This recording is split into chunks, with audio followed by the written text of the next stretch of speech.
시청자 여러분 안녕하세요. 8월의 점포 마을 소식입니다. 지금 부산에는 여러 가지 환경 문제가 있습니다.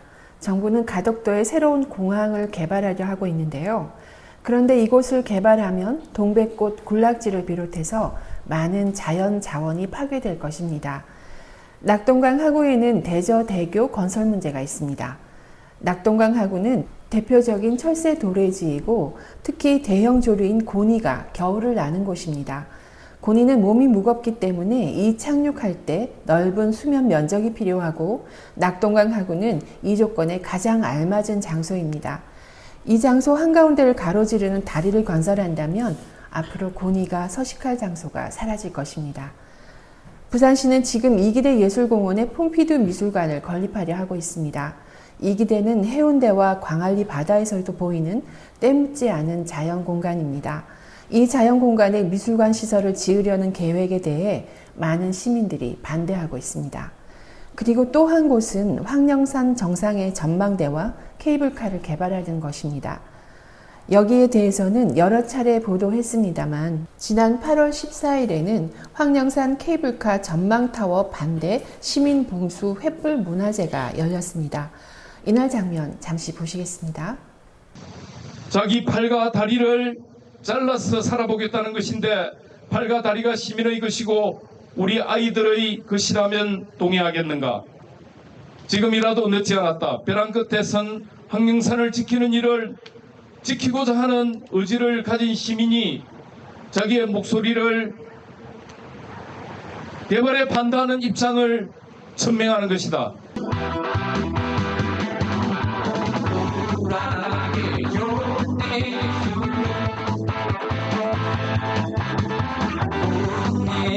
할 수는 있지만 당시 사랑으로 살아 4, 3 황령산 케이블 백지화하라! 여러분 함성과 박수로 오늘 문화제 마치겠습니다. 고생하셨습니다. 감사합니다.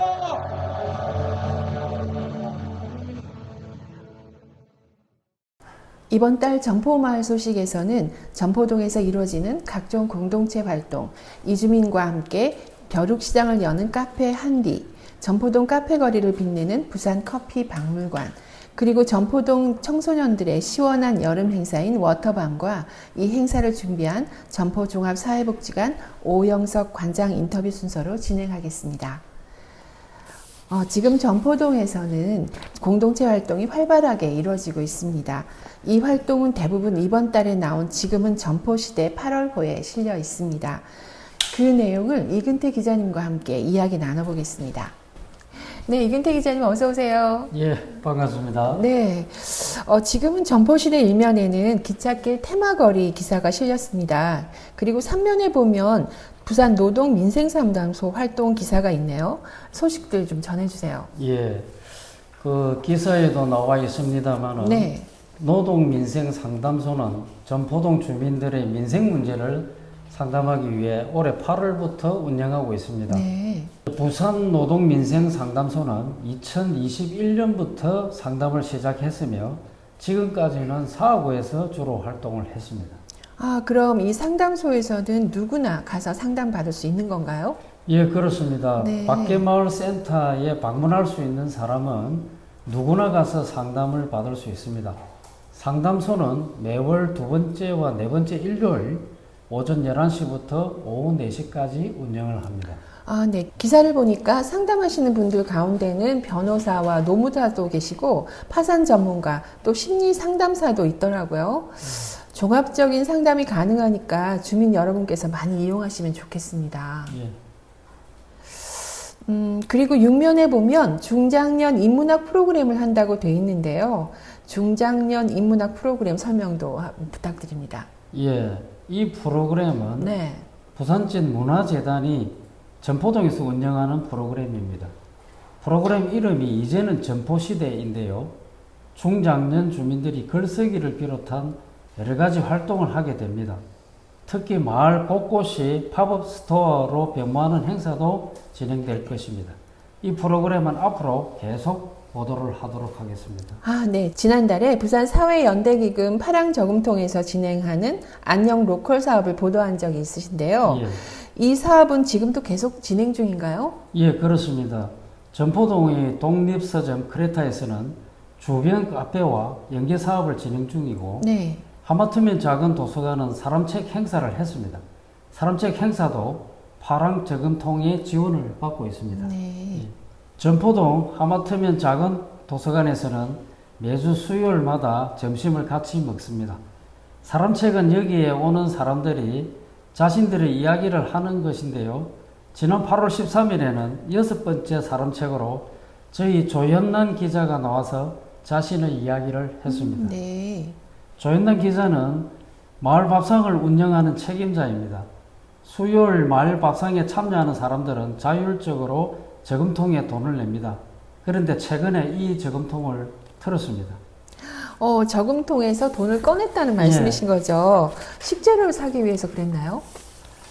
예, 그게 아니라 네. 냉장고를 사기 위해서였습니다. 네. 하마터면 작은 도서관에는 기본적인 주방 시설이 있고 냉장고도 있었습니다. 그런데 밥상 공동체에 참가하는 사람이 너무 많아져서 기존 냉장고로는 식재료를 보관할 수가 없었습니다. 그래서 밥상 공동체 운영에 적당한 크기의 냉장고를 사기로 했습니다.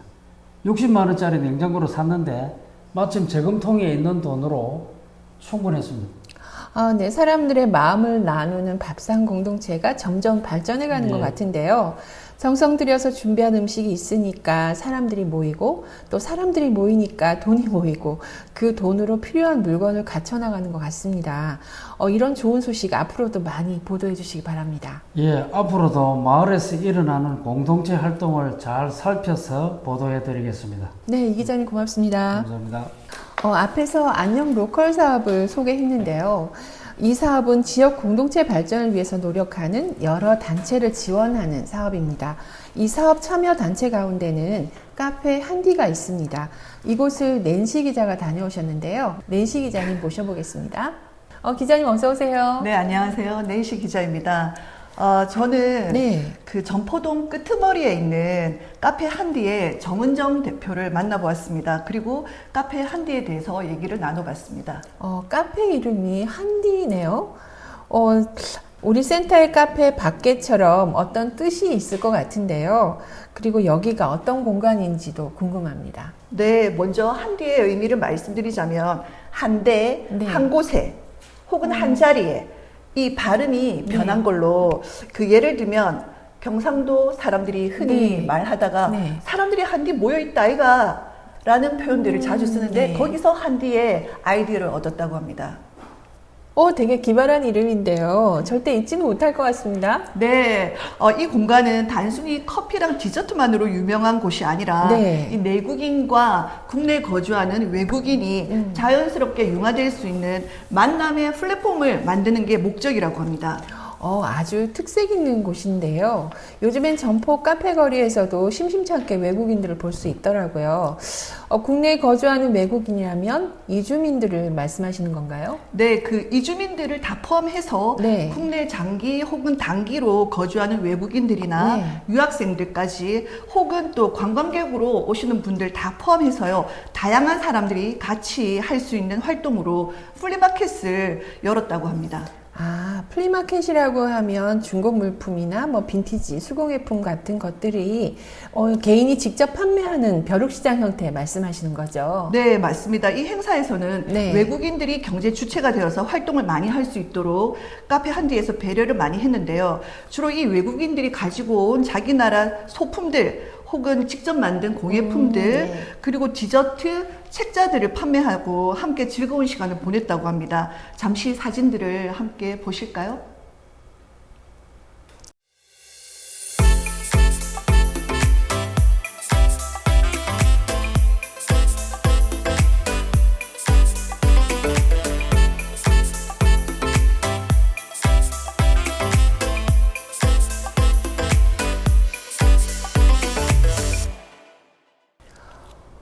네, 사진을 보니까 확실히 동네 축제 같은 느낌인데요.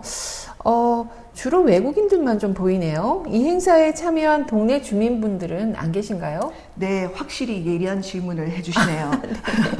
네, 이 그 행사 동안 카페 네. 한디를 방문한 하루 방문자 수가 네. 200명을 웃돌았다고 합니다. 네. 위치가 대로변이나 이 번화한 곳이 아님에도 불구하고 이렇게 많은 방문자 수가 가능했던 이유는 소셜 미디어를 활용해서 이미 꽤 많은 홍보가 이루어졌고요. 또 동네 주민들이 참여했다기보다는 기존에 아는 외국인, 그 지인들, 가족, 친구 또는 카페 한디의 그 단골 고객들 그리고 지나가던 행인들이 다 함께 참여했다고 볼 수 있습니다. 아, 그렇군요. 그야말로 글로벌한 행사였네요. 외국인들이 경제 주체가 돼서 플리마켓을 진행했다고 하는 게 특징이라고 생각이 드는데요. 이런 행사가 정기적으로 열리나요? 네, 코로나 전에는 네. 정기적으로 열렸었는데 아, 네. 코로나 이후 행사가 열리지 않고 있다가 네. 그 이번에는 카페 한디가 경제 주체가 돼가지고 다시 시작을 했다고 합니다. 네. 앞으로는 예전처럼 정기적인 플리마켓을 열 계획이라고 합니다. 가장 빠른 일정이 10월 마지막 주라고 하네요. 아, 네. 전포동에서 재밌고 즐거운 행사로 자리 잡았으면 좋겠네요. 카페 한디의 앞으로 일정이 기대가 됩니다. 네, 플리마켓 외에도 네. 그 로컬 페스티벌 이벤트라고 해서 네. 준비 중인 프로그램이 4개나 있다고 합니다. 네. 앞으로 한 달에 한 번씩 주제별로 이벤트를 열 계획이라고 하니 많은 관심 가져주시기 바랍니다. 아, 네. 좋은 정보입니다. 낸시 기자님 보도 잘 들었습니다. 네, 감사합니다. 감사합니다. 카페 한디도 그렇지만 전포동 하면은 카페를 빼놓을 수가 없죠. 전포동 카페 거리는 뉴욕타임즈가 세계 꼭 가봐야 할 52개 장소 가운데 선정될 정도로 유명한 곳입니다. 전포동의 수많은 카페에서는 다양한 커피를 서비스하고 있는데요. 이런 카페 거리의 취지에 꼭 알맞은 명소가 있습니다. 전포 성당 부근에 있는 부산 커피 박물관입니다. 이 박물관에 대해 보도를 하신 조현란 기자를 모셔보겠습니다. 기자님 어서 오세요. 네, 반갑습니다. 오늘 제가 소개할 것은 커피와 관련한 여러 가지 진귀한 물건을 모아놓은 장소인데요. 네. 이곳을 부산 커피 박물관이라고 합니다. 이 장소를 박재영 기자가 방문했습니다. 먼저 박물관 입구에 안내를 한번 들어보겠습니다. 오늘은 정말 특별한 곳에 왔습니다. 오늘은 부산 커피 박물관에 왔거든요. 한번 가보겠습니다. 한국 커피의 역사. 우리 한국 처음으로 커피를 마신 사람이 고종이라고 합니다. 고종이 1890년 고종의 아간 파천으로 이제 러시아 공항으로 피신했다. 이 사건에서 거기에서 공사관에서 커피를 자주 파게 됐답니다. 달달하면서도 쓴 커피, 커피에다가 설탕 좀 넣은 것입니다. 어쨌든 그 얘기를 하고 그다음에 부산 커피 박물관. 자, 우리 한번 들어가 볼게요. 이 부산 커피 박물관입니다. 자, 같이 갑시다. 커피 박물관은 유민 선생님이 안내를 했습니다. 유 선생님은 커피에 관해서 모르는 것이 없는 전문가인데요. 잠깐 앵커님에게 한번 질문을 해보겠습니다. 네. 커피는 나무에서 채취합니다. 네. 근데 커피는 열매를 만들까요? 씨앗으로 만들까요? 제 짧은 상식으로는 네. 열매 아닐까요? 저도 막연히 열매라고 생각을 했는데 네. 유민 선생님 설명을 들어보니 그게 아니었습니다. 그렇군요. 네, 한번 들어보겠습니다. 땅이 싸네요. 예, 당연하죠. 콩 같은데요. 네, 콩. 맞아요. 그래서 어른들이 커피콩이라고 부르잖아요. 근데 사람들이 어떻게 알고 있냐면 이건 많이 봤던 거예요. 커피나무 열매. 그러니까 예. 사람들이 다 어떻게 생각하냐면 커피나무 열매를 먹는다고 생각하고 있었던 거예요. 근데 저도 그래요. 개념이 완전히 달라요. 왜냐면 커피나무 열매는 어디까지나 과일입니다. 커피체리라 그래서 우리 저기 동물이 먹는 커피 들어봤죠? 루악 커피라고. 예. 루악이라는 동물이 커피나무 열매를 먹었어요. 그럼 자연스럽게 열매는 다 어떻게 될까요? 소화가 돼버리겠죠. 그렇죠. 소화 안 되는 거. 씨앗. 이게 루악입니다. 이게 루악. 이게 로왕이죠. 네. 그래서 실제로 우리는 이때까지 씨앗을 먹고 있었던 거예요. 근데 이게 왜 중요하냐면, 지금 여름이니까 가장 많이 먹는 과일이 수박이에요. 그렇죠. 수박을 먹을 때 가장 많이 하는 행동이 처음에 과육과 씨앗을 분리하는 행동입니다. 그런데 수박을 두고 과육과 씨앗을 분리한 다음에 자, 이제 수박 먹읍시다 그러는데 수박 두고 씨앗만 먹는다 생각해 보세요. 그럼 그게 수박 맛일까요? 수박 씨앗 맛일까요? 수박 씨앗 맛이죠. 씨앗 맛이죠. 우리는 이때까지 씨앗을 먹고 있었는데 이걸 먹는다고 착각하고 있었던 거예요. 그렇기 때문에 볶아줘야 되는 겁니다. 네. 사람들이 커피 열매를 채취하지만 우리가 마시는 커피의 원료는 그 열매 속에 씨앗을 볶은 것이라는 말씀이네요. 예, 맞습니다. 네. 이 밖에도 커피에 관한 여러 가지 상식을 알 수 있었는데요. 커피 씨앗을 갈아야 하는 이유에 대한 설명 또한 한번 들어보겠습니다. 그런데 커피는 잘 보시게 되면 이렇게 씨앗을 많이 볶게 되면 끝에는 반질반질 기름이 돌죠. 네.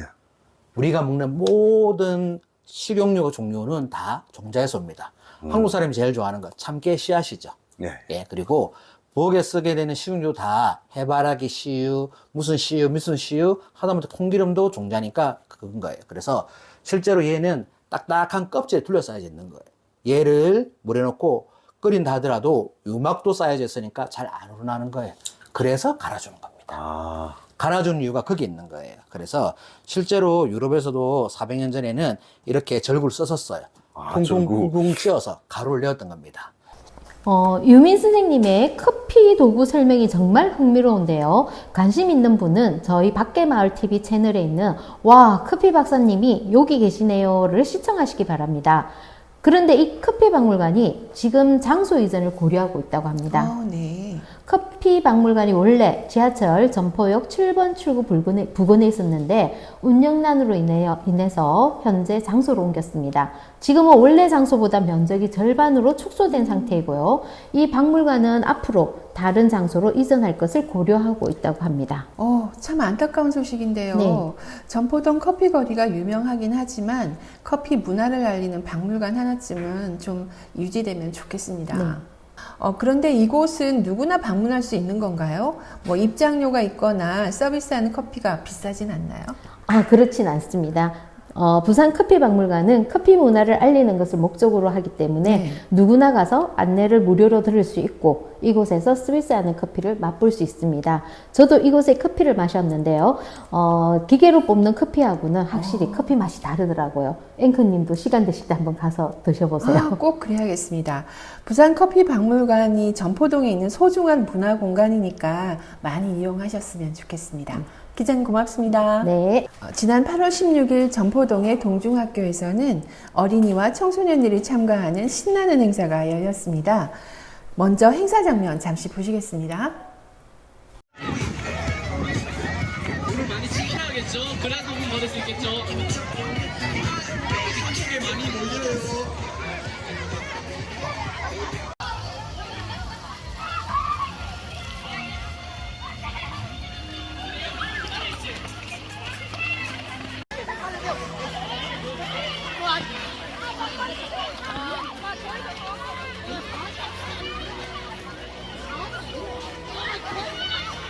이 행사는 점포동 지역의 여러 기관이 협조해서 준비한 행사인데요. 이 행사를 취재하고 행사를 준비한 오영석 점포복지관 관장을 유현대 기자님이 취재하셨습니다. 유현대 기자님 모시겠습니다. 기자님 어서 오세요. 네, 안녕하세요. 방금 소개된 이 행사에 대해서 자세한 설명 좀 해주세요.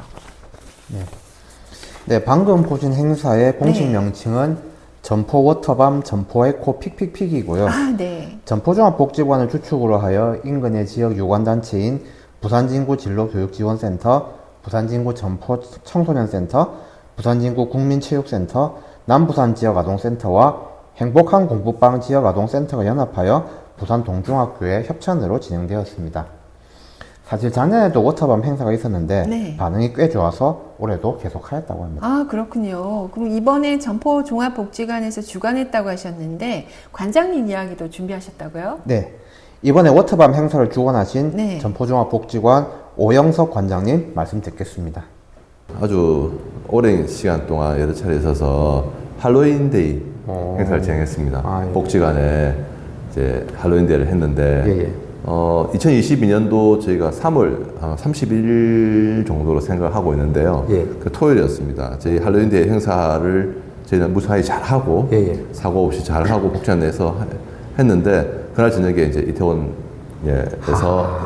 사고가 있었습니다. 그래서 저희들도 정말 이렇게 좀 안타까운 일이겠지만 그때 이제부터는 한 2년 정도는 할로윈데이 행사는 좀 못하게 될 행사가 있었죠. 그러면서 저희들이 그 다음 해에 워터밤 행사를 해서 지금 올해 했던 동중학교에서 행사를 했습니다.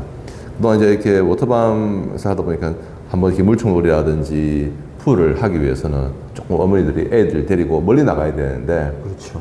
저희 이렇게 지역 내에서 행사하다 보니까 그때 한 300~400명 정도가 오셔가지고 했습니다. 그래서 이 축제가 지역 내에서는 필요한 축제구나 생각을 했었고요. 예. 네, 그러면서 또 작년에는 또 국민체육센터에서 또 이렇게 별을 관측한다든지 수영장 또 안에서 했는데, 올해 다시 한 번 더 또 동중학교에 장소 제공을 받아가지고 워터밤 행사를 하게 되었습니다. 이번 워터밤 행사에 한 가지 특이한 점이 있다고 들었습니다. 작년과 같이 올해 행사에도 참가자에게 일종의 입장료를 받았다고 합니다. 네. 다만 돈이 아니라 라면이나 컵라면 1개 또는 즉석밥 1개를 입장료 격으로 받았는데요. 받은 물품은 모두 전포동 지역 어려운 이웃들에게 돌아간다고 합니다. 지역 아이들에겐 잊지 못할 추억이 되면서 동시에 어려운 이웃도 돕는 일석이조의 효과를 거둔 뜻깊은 행사라고 볼 수 있겠습니다. 네, 재미있는 행사였는데요. 유현대 기자님 취재하시느라고 수고 많으셨습니다. 네, 고맙습니다. 감사합니다. 새 정부에서는 주민자치가 더욱 강화될 것으로 보입니다. 대통령 직속 국정기획위원회는 8월 13일 청와대 영빈관에서 열렸던 국민보고대회에서 국정운영 5개년 계획안의 5대 국정 목표 중 하나로 모두가 잘 사는 균형 성장을 제시했습니다. 이 계획안에 따르면 현재 75대 25 정도인 국세와 지방세 비율을 70대 30 정도로 개선할 것이라고 합니다. 그리고 주민자치제를 발전시켜서 주민선택, 면, 동, 장 제도를 시범 실시할 것이라고 합니다. 즉 시범지역에서는 면, 동, 장을 주민들이 직접 선출하게 될 것이라는 의미입니다. 우리나라에서 면, 동 단위 주민자치의 제도는 2019년부터 시범 실시되고 있습니다. 지금까지 일부 지역에서 주민들이 지역의 문제를 함께 협의하는 주민자치회는 운영되고 있었지만 주민들이 면, 동, 장을 직접 뽑는 경우는 없었습니다. 전국의 면, 동 가운데 주민자치회가 없는 곳에서 관변단체인 위원회가 있습니다. 주민들의 자치가 제대로 이루어지기 위해서는 이 위원회 구성원뿐 아니라 새로운 주민들이 마을 자치에 참여할 수 있어야 합니다. 그런데 마을 자치를 위한 제도를 바로 시행한다고 해서 주민자치회가 제대로 운영되는 것은 아닙니다. 새로운 주민들이 참여하고 새로운 물결을 만들어내기 위해서는 이를 위한 시민교육과 캠페인이 이루어져야 합니다. 시민들에 대한 주민자치 교육이 이루어지고 이 교육을 받은 시민들이 주민자치 활동에 참여하는 것이 바람직합니다. 이러한 새로운 물결이 전국에서 많이 이루어지길 바랍니다. 이번 달 방송은 여기까지입니다. 더운 여름철 잘 나시기 바랍니다. 고맙습니다.